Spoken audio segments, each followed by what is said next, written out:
Hello, Internet. I think I can be heard. Yes. Yes, you can hear me. Cool. Well, hello. Good morning. I am Ryan Ingram, and this is the Friday morning live stream where I will do my very best to answer any of and all of the questions that you may have. So, as always, you can post your questions in the chat. I'm going to get this little disclaimer rolling. Let you know that this is not, in fact, any type of professional advice. Having a little bit of difficulty with this camera this morning. I don't remember those lights being so bright in the background. I turned off this main one right here. So doesn't help much, but that's okay. Well, any questions that you might have, go ahead and post them in the chat and we can work through those.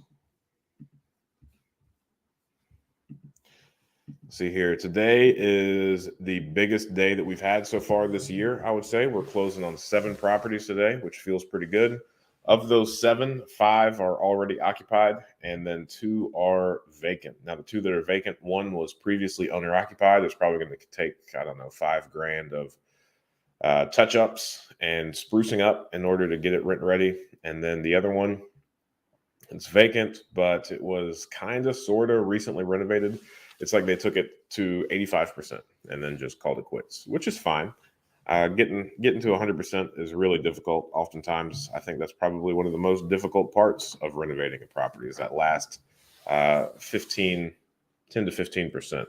So we will need to fix that up. That'll probably be about another 10 grand, I would say, and then it'll be ready to go. So the ones that are occupied, all of them are occupied at very reasonable rates. So we're able to buy them distressed. However, one of the things that's not distressed is the rent. So all of them are rented for a reasonable amount, which is great. That's exactly what you're after. So I know I've mentioned on this live stream that we're going to put more of an emphasis on buying currently occupied stuff.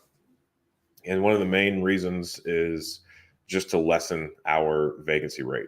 I think at the moment we have about 40 open rehab projects. So we're currently working on 40 different homes, which in some aspects is really cool. However, what's not really cool is how expensive that is. So the end goal is always to have these properties rented out. But when you have so many open projects, you're just bleeding for a while those are in the works. So we also have about another 20 to 25 properties that are currently ready, and they are just waiting to get rented out. So they'll go pretty quick, but the rate at which we are buying, rehabbing, and renting properties out, the momentum and kind of the status quo that we have right now is around 40 rehab projects, about 20 available for rent. And historically, we purchased like 214 properties last year, which divided by 12, that's in the high teens per month as properties that we're onboarding. So I think those numbers make a little bit more sense when you consider how many properties that we've been purchasing. Now, I can say that so far this year, let me pull up this little spreadsheet, that including today, we purchased 2 properties in January. And in February, so far, we have purchased 14 properties. Again, that includes the properties that we're closing today, the 7. So before that, we have closed 7 in February before today. Now, I pre-signed all of the papers yesterday because I am taking my oldest 2 kids on a little weekend trip this weekend. So I'm pretty excited about that. Looking forward to a good time. This is going to be the first time that I have taken any of our kids on like an overnight trip. So I guess we've stayed in cabins before, but we've never stayed in a hotel before as a family. So this will be a fun new experience for everybody, at least for the oldest 2 kids. We've got a full weekend lined up, full of fun.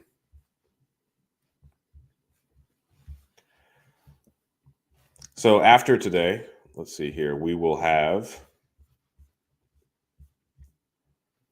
Only 5 properties under contract.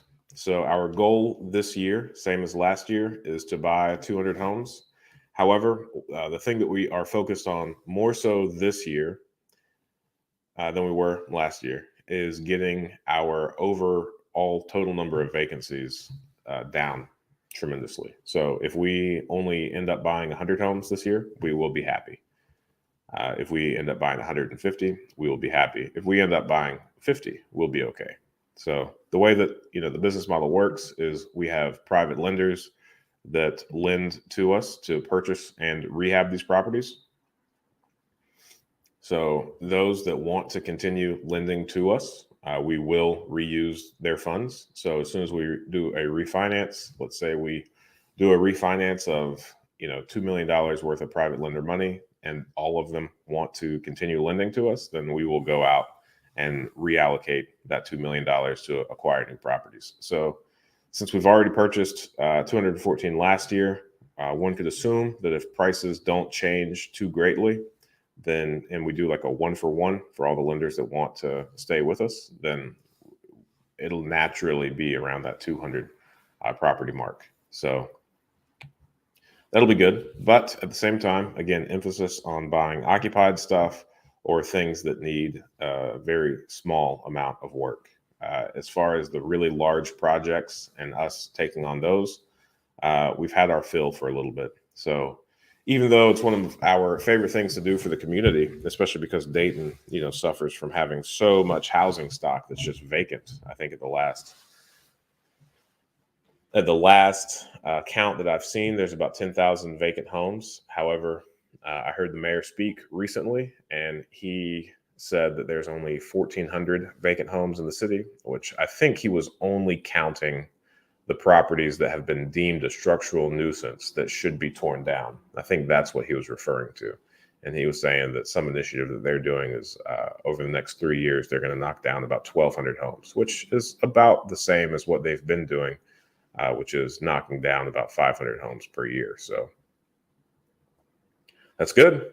I mean, that definitely is having the appropriate effect. When I first moved here back in 2017, you could buy almost any of these homes, like the all-in price, purchase price plus rehab cost was around 40 grand.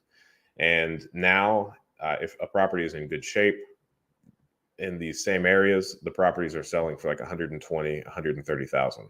And almost regardless of the size, if it's in good condition without much deferred maintenance at all, then you could generally get around $100,000 for any of these homes. So the appreciation has been awesome.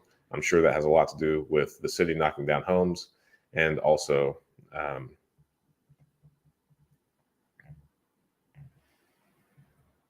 just cleaning up the areas, which is cool. All very fun. Are you approaching other investors that own those occupied homes to purchase them, or are they individual owners that you target? So target is a really weird word there, but let's see here. One of my favorite things about single family homes is there's significantly more reasons to sell a home than an individual house than there is like an apartment building. And generally when you're buying an apartment building, you're only dealing with other investors. So there's fewer reasons as to why you are buying that house, or the circumstances surrounding that. So there's a lot of opportunity to purchase properties in the single family home space. For me to best answer that, let me just go through the sample size of today and figure out of the properties that we're buying. So one of them is an owner occupied property, and that one is in a decent amount of disrepair. There's a lot of things wrong with it. So, and it's going to need probably, I don't know, I said it earlier, about $10,000 worth of work to get it up to speed. Probably not something, like that's the reason that it didn't sell, is because, for an owner occupied perspective, it just needs too much work. Then another 3 are, wait a second. I messed that up. I looked at the wrong date. That first one I'm talking about, that owner occupied one, we closed that one last week. That one's different. Those are different properties. All right, so let's start. I'm starting here. I got my dates right now. So the first 3 properties that we're buying today are they are owned by an investor. That is an out-of-state investor. I don't really know the reason that they're selling it, but they're all rented, and they are rented for reasonable rates. And there's not much deferred maintenance on any of those. Those are all occupied. The next one that we're occupying, it is owned by an individual. However, it is a short sale, I believe. So it's a distressed financial situation. It is rented out, and the people that are living there want to continue to stay there. Now, that property, even though it's occupied, it's probably going to need a new roof before too long, and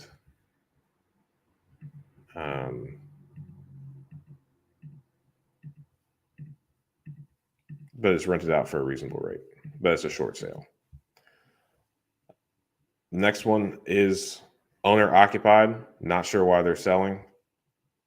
And that's the one that I said needs about $5,000 worth of work to do like the touch-ups and whatnot. And that's a reasonable rate. It has an older roof on it. When I was writing the insurance policy on it, I did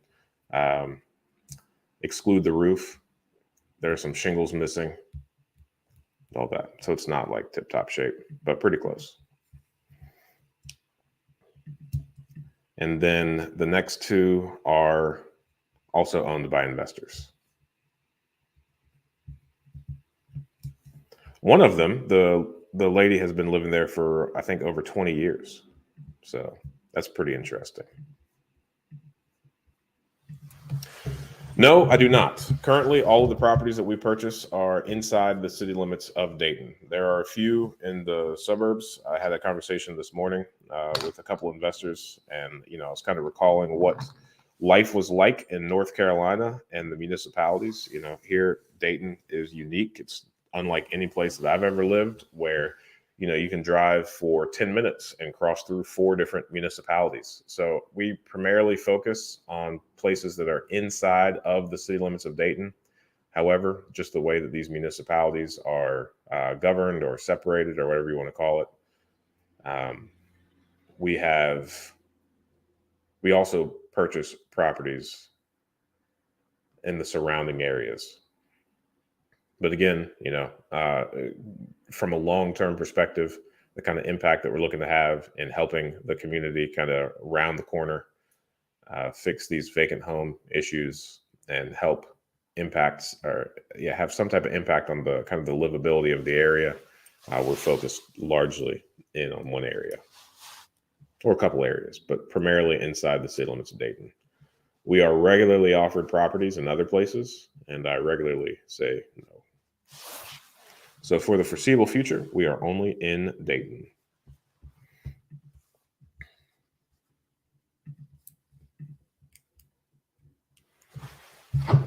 All right.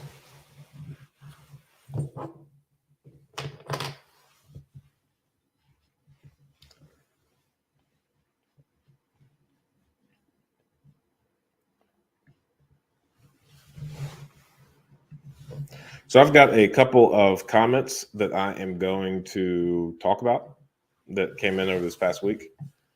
The first comment is from CryptoWand589. He says, if this is on the video that's best banks to get a HELOC loan. And he asked a question. He said, I have no mortgage, but my credit score sucks. It's 560. What to do? Debt to income is 10%. Unfortunately, like the harsh reality, especially when you're looking for loans, is that your credit score is of great importance. Now, I don't like the entire credit score system. I don't like me getting turned into a number, right? But it's what the lenders place an emphasis on. So if you want to use their products, then generally you're going to have a good credit score to go along with that. And unfortunately, you're probably going to have to put some time in improving that to get it up so that you can find a lender willing to lend to you, especially for a home equity line of credit. But you're not too far off. I think the minimum score is like 640, 680 at a lot of banks. So it might be that you're in a waiting game for something to fall off. Maybe it just happened and you've got 7 years of waiting ahead of you. But I mean, focusing and improving those things is only going to, decrease um, the friction of you getting loan products in the future. So if you want to play the game, unfortunately, you got to play by their rules. They put a lot of weight on credit scores, and it's pretty difficult to get around. I suppose, if you wanted to, if you really needed to get around it, you could get creative. You could kind of raise your own capital. You could go to friends, family members, and kind of coach them through how to be a private lender. There's a great book by Matt Faircloth called Raising Private Capital. You could read that book. You can coach some people through it. And again, credit scores can sometimes get really wonky because it's just an overgeneralization of your, financial decisions that you've made. So sometimes you could be an extraordinarily trustworthy person that happens to have a bad credit score at the moment because of a couple of errors. So there's probably a high likelihood that you've got somebody in your network that would really trust you with their funds. So in the event that, you kind of educate yourself on how lending works, you would be able to put up, a little presentation on why somebody should lend money to you. Now, obviously, you want to follow all the usury laws that may apply if it's not, a business that is being lent that money to. If you're trying to get a home equity line of credit, there's probably a little bit of more nuances that I'm not familiar with that you should pay attention to. But I'm sure you can get creative. In the meantime, I would really figure out what all goes into a credit score and start improving those. It's going to take a while, but it'll be well worth it. I made one video about how to leave law enforcement. I get some fun comments on that one because I left law enforcement and I'm super happy about it. And my family is as well. Somebody commented, I'm just in it for the pension and thank God it's only 12-hour shifts, 14 days a month. Obviously, some things don't go over text, but I hope he's being sarcastic and I hope he's being kind of ironic. 12-hour shifts, 14 days a month. I don't really care who you are. That's not fun. And just being in it for the pension, well, that's stupid. That's really, really stupid. You should sit down and do the math on it. And either you are not confident in your ability to go out and make money by yourself, or you are just lazy. And sometimes it's okay to be lazy. If that's your life goal, if that's what makes you happy is to not do much on a daily basis, then by all means, go for it. Knock yourself out. That's why life is so cool, is you get to make decisions based on what you want to do. But relying on your pension and working an entire career just for a pension is extraordinarily stupid.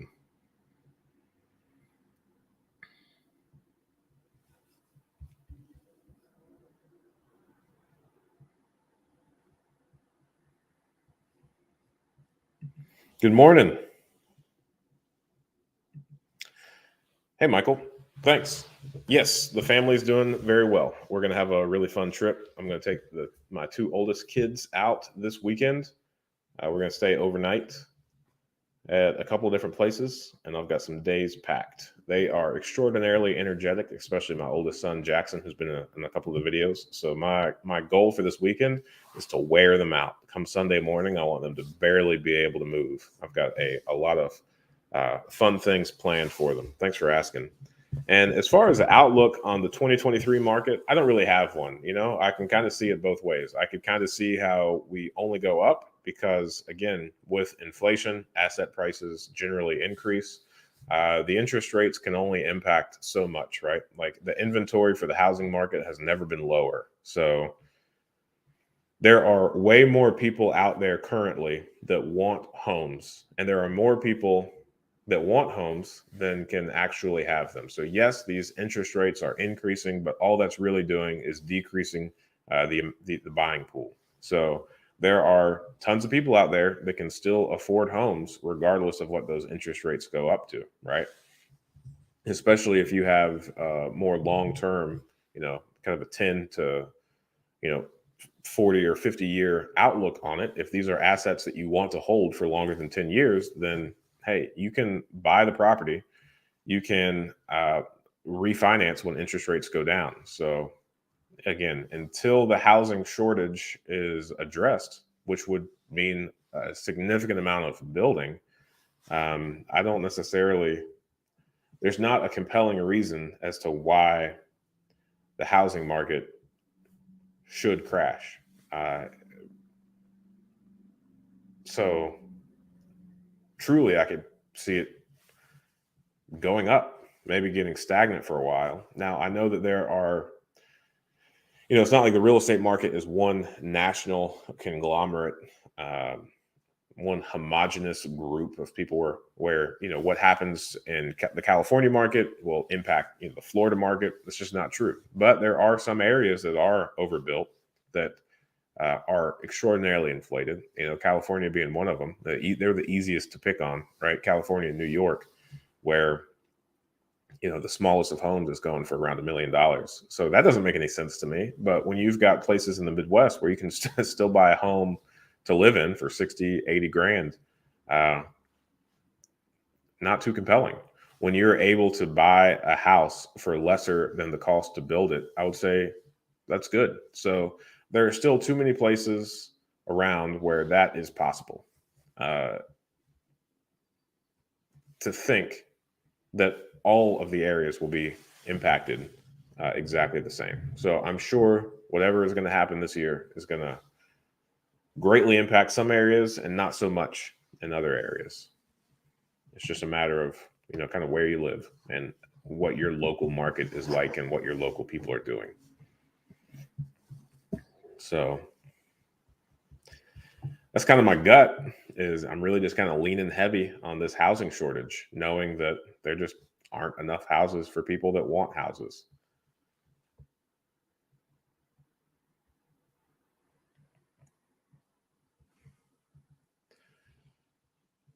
From a financial perspective, I can see how the economy is in a little bit of a pickle. But again, um, I think you should kind of separate the currency that we use and then like from actual assets. So, commodities are always going to have kind of a value. Yes, they're going to fluctuate, but one potato is always going to be worth one potato. Whether the person in 1940 was willing to give a penny or a nickel for that potato versus somebody today willing to give $1, $2 for that one potato. It's the fiat currency is disconnected from the actual price of the commodity. It's not like people today are giving up 100 times more for that potato or 200 times more for that potato than somebody back in 1940. It's just that it's if you looked at that entire person's net worth, their entire amount of assets, from a percentage standpoint, they're giving up the same.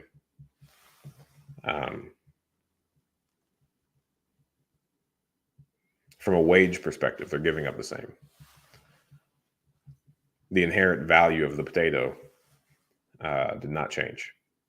The amount of currency that you have to give up for that potato did change because the value of the currency has decreased. Similarly, houses will always be, they'll always exist outside of the financial structure, along with all these commodities. So anytime you have the opportunity to exist outside of the financial system, you should do so, and it would only benefit you.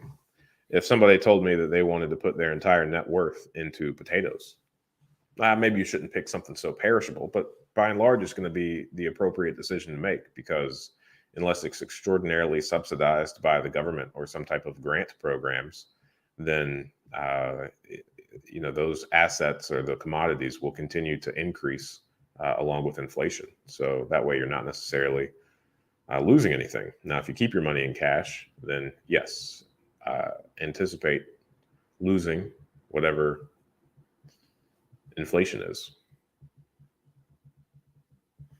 That's my outlook.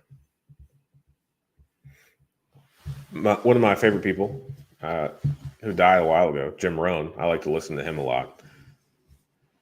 He says, whenever he's asked like forecasting questions. He's like, I think the next 10 years are going to look a lot like the last 10 years. And I think about that each time. I would say if you're really worried about this, check out some books by Howard Marks. He's got a really good perspective. His hedge fund specifically deals in distressed assets. And he has some type of podcast that he does now. And he says that if you are seeking distressed asset investments, then for the past couple of years, you really haven't been able to find many deals. But so he thinks that we're about to come across more deals. But again, it's all speculative and everybody could be wrong. Hello, H. For example, if I give you $500,000 to invest in your real estate business, what kind of return will I get and how long would my money be tied up?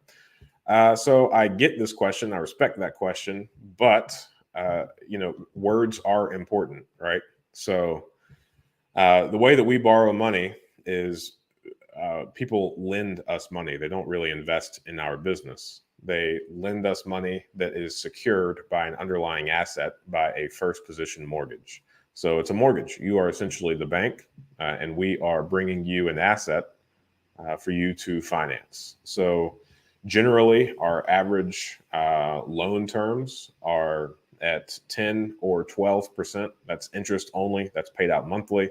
So 500 grand would yield a $5,000 per month payment, interest only. So about 1% per month for quick, easy math. And the loan terms on that generally are outlined in the promissory note, and it is 2 to 3 years, interest only. However, there's a prepayment penalty. Generally, I think in about the first 6 months that we'll give you an extra 1% if we pay it off inside of 6 months. We shoot to do a refinance every 8 to 9 months. So we try and recycle. So in this scenario, your 500 grand, we will try and recycle that every 8 months, which inside of 1 calendar year would mean that we used your 500 grand, deployed it twice. So we used your 500 grand to buy, $1.25, $1.4 million worth of assets. Again, private lending. So whenever we paid you off, we would replace your money with a traditional lender. We typical amortized over 20, 30 years at a lower percent interest. But again, words are important, not really investing. Money being tied up, it's kind of outlined in the promissory note because it's a first position mortgage, no different than if you approached a bank about a 30-year loan. You would get a mortgage. That bank would provide a mortgage and a promissory note, which outline the terms. It's not so much an investment. It's not so much anything like that. I'm seeing some really good deals finally here. That's a tricky question. Which market are you talking about? And what type of property? Single family, multifamily? Yeah. I don't see any owners with sub 3% mortgage holders. Yeah, I mean, I would say, and that's I think another really good point about how the time that we're in right now is fundamentally different than '08. Like, there's all sorts of sensational stuff being posted on the World Wide Web about how we are facing like another housing crash. Now, granted, these articles come out every single year, and they're always pointing to something different and kind of comparing what we're currently in to 2008. But I think people forget or underestimate like how the banking regulations associated with real estate investing have been fundamentally altered since 2008. There are no bad loans on the books right now. Now, the foreclosure moratorium and all of that stuff, sure, that plays a role in it. But at the end of the day, the way that they were underwritten on the front end is they had ample amounts of opportunity to they qualified for these loans, for these very strict loans. They qualified. It's not like if you watch The Big Short or any of the other documentaries, how everybody was getting loans for all sorts of stuff, and all you had to do was kind of tell them how much money you made, and they would give you a loan based on that. Really loose loan guidelines. We didn't see that. In fact, we saw the opposite. We had the really strict underwriting guidelines coupled with really low interest rates. So presumably, everybody qualified, so they're more than capable of paying for this loan. And then also, they got a really, really good deal on that loan, and it is significantly cheaper than anything they can do to um, like sell their current home and buy a new home. So from that perspective, I can see how everybody's going to stay put. In fact, I think if you look deeply, I think you could see that like the renovation or the home improvement stores have started selling more because people are choosing to stick around and improve their home rather than build. And I think you could see that, like if you look in your local area and look at the years built, you could watch the kind of the waves of building versus improving.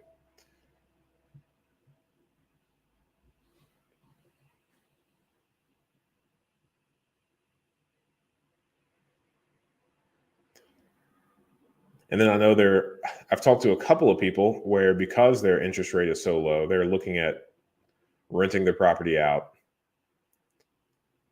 or trying to creatively sell it to somebody else via like subject to or something because they don't want to give up that really good rate that they received.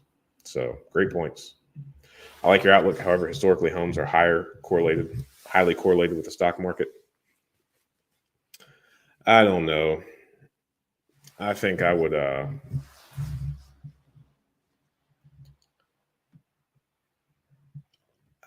mean it's again kind of the cosmics point. Um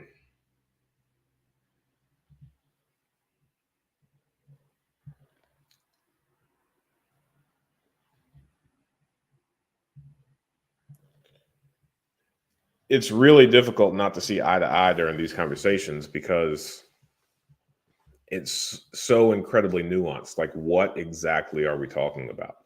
And the stock market has to justify itself somehow, right? Like, I'm totally against the stock market. I don't have a dollar of my money into it, and never will. So, the stock market also wants to say that, historically on average, they're like 10 or 12%. But, you got to do a lot of work to get to those averages. And it ignores the people in like 2008 that lost, you know, 80% of their retirement and won't be able to rebuild that in their lifetime.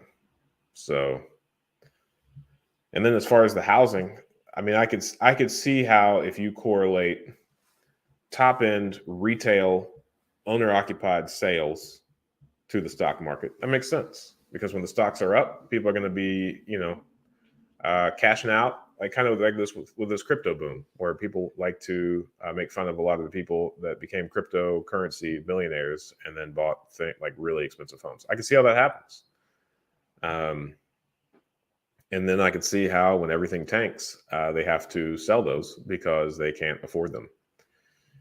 I could see how you could interpret the data in that way.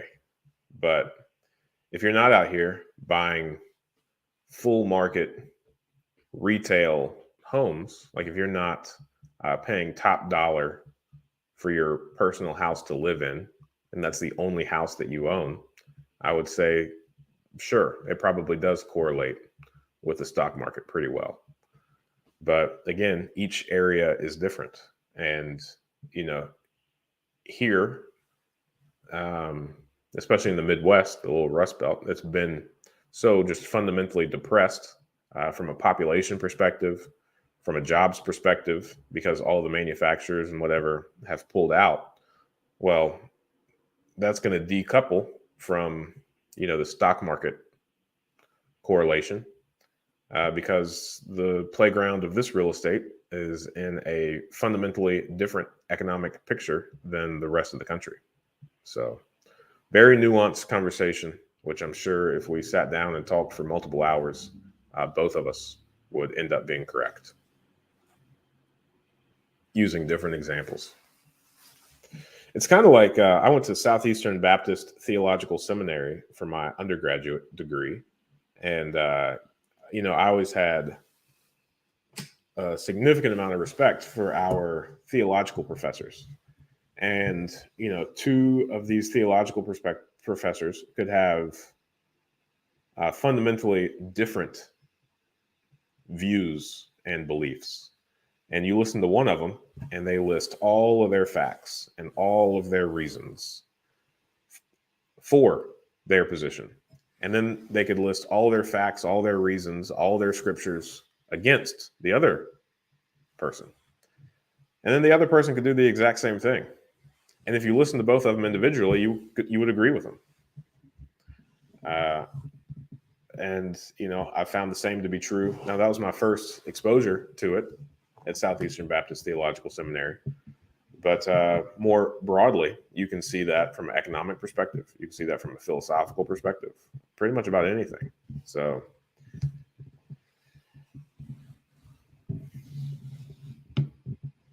it's all about who you listen to. But I would say that it's probably pretty important to, for the most part, kind of pick your poison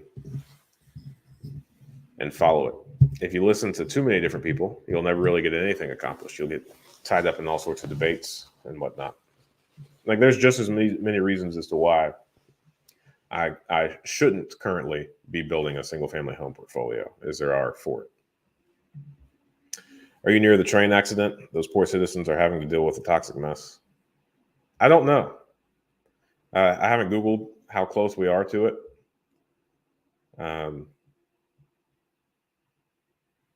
I haven't looked into it at all. I had a couple of friends call and ask me if I was close, to which I said I don't really know. I think one of them Googled it. I think we're 4 hours away. So, I'm not sure. Fun fact, my family, we do not have a television. We do not watch the news. I don't have any news apps on my phone. I am very much so disconnected. I would say the only thing that I do is this, from a social media perspective, is this YouTube channel and this live stream every Friday morning, hanging out with you guys. If things are happening around me, by and large, oblivious. I've really gone all in on working specifically on real estate, specifically in this market. So up to date on our businesses, up to date on the things pertaining to that business, not up to date on world events, or apparently even regional events. Although one thing about a local event that I am up on is trying to figure out how to clean up this city and get all this trash out of the alleys. Now that's a local event that I can get behind. I recently traveled a decent ways to go visit one of our private lenders, and I met with his attorney, and his attorney,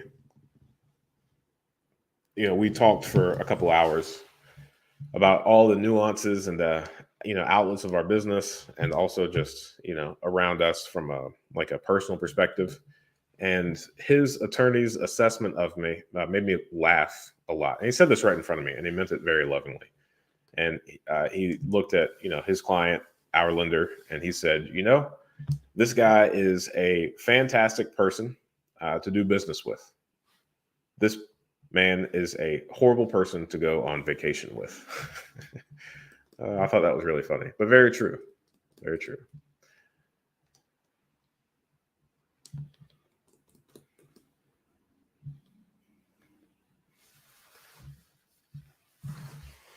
Question: do you think interest rates continue to rise all year? And if so, how risky is it to scoop up some break-even single-family rentals toward the end of the year, assuming you can refi in 2024? I wouldn't assume that you could refi in 2024.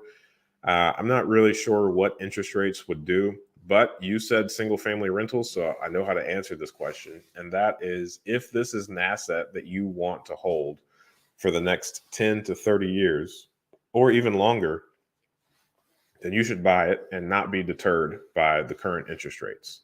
If you are able to break even or profit, all the more reason. Interest rates will fluctuate. They're likely going to go up. They're likely going to go down. If you look at the historical averages of interest rates, then we are like normal right now. Historically speaking, we're going to go up. Historically speaking, we're going to go down. So if this is an asset that you want to have for a decade or more, if this is an asset that if interest rates increase and you're not able to refinance, if you're able to hold on to it, if you're able to have, break even or positive cash flow, if it plays a part in your more broad global portfolio investing philosophy, perspective, ambitions, then yes, buy it. Do not be deterred by interest rates. If this is something that you want to profit from short term and you are struggling to see a path without a refinance, and if you are not confident in your ability to hold that asset for a decade or longer, then you should probably pass. I think whenever the market tanks, the first thing that's going to go is, flipping. The margins are going to get eaten up, and all the flippers that currently have things listed are going to have to pivot, figure out how they can either refi it and hold it as a rental, sell it to break even, or even sell it at a loss if it's not something that makes sense from a rental perspective. So that's my answer there. But I would say you probably shouldn't spend too much time speculating about what is going to happen, and really just look kind of at the facts on hand. Does this deal make sense in this current environment with these current rates? The answer is yes, do it. The answer is no, do not do it. That's the best advice I can give. Howard Marks has a book called The Most Important Thing. I would highly recommend that anybody that is interested in speculating read that. My big takeaway is, at the end of the day, if you are looking at buying assets, then the only thing that you can do is make decisions based on the information that you currently have on hand. There are just as many ways that it could play out in your favor as it could play out against you. But the only thing that essentially is in our power is doing exactly what we think is best based on all the information that we currently have in front of us. Yeah, thank you. I think that's a fantastic question.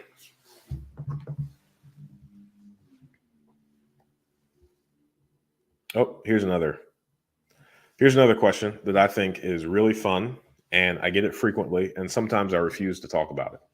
And that is, should you put every property in a different LLC, or will one LLC for all properties do?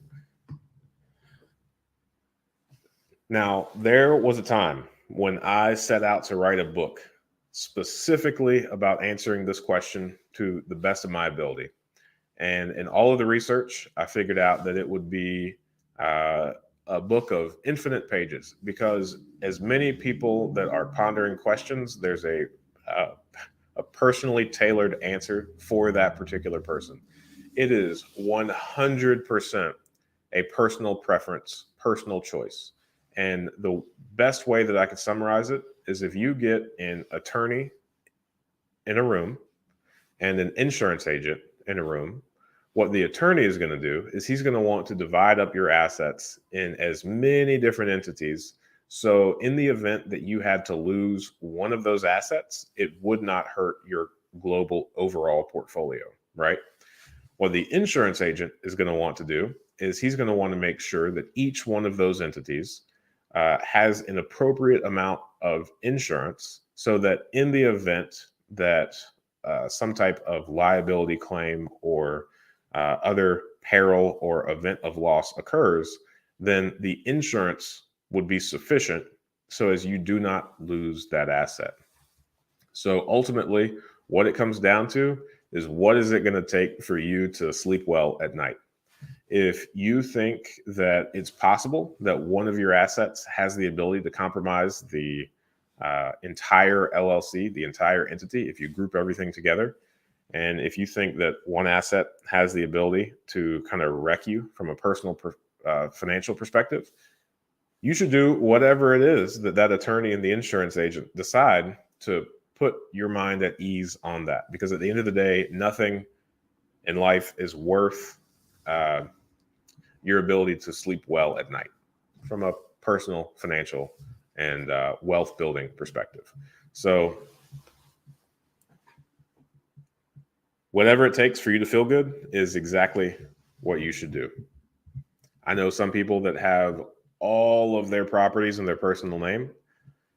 I know other people that have, not only do they have each individual asset they own in its own land trust, each land trust has its own LLC that's listed as a beneficiary. So it's really about how deep you want to go. How creative do you want to be? How secretive do you want to be? At the end of the day, anonymity is not necessarily a real thing. If somebody wants to look really hard to find the answers, they'll find them. So it's up to you. I would say you should interview a couple of different attorneys, and you should interview a couple of different independent insurance agents, ones that actually have the time to sit down, look at your overall portfolio, and talk with you about, your situation. And then do whatever they say until you find an issue that is, that makes that setup not worthwhile.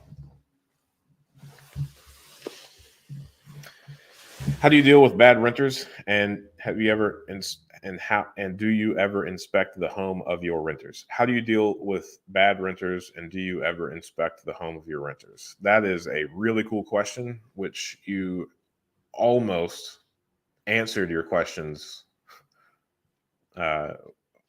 inside of your questions. So no matter how well you screen people, somebody is going to slip through. There are just some things that fundamentally make up a bad renter that do not come through on the screening report and never will. Cleanliness, obviously, is the biggest one of those. Who your friends are, what kind of company you keep is another thing that's never going to come up on screening, right? We have had some of the best people on paper, and we have had some of the best people from a cleanliness perspective, but then they decide to keep some bad company, and before you know it, the house is wrecked.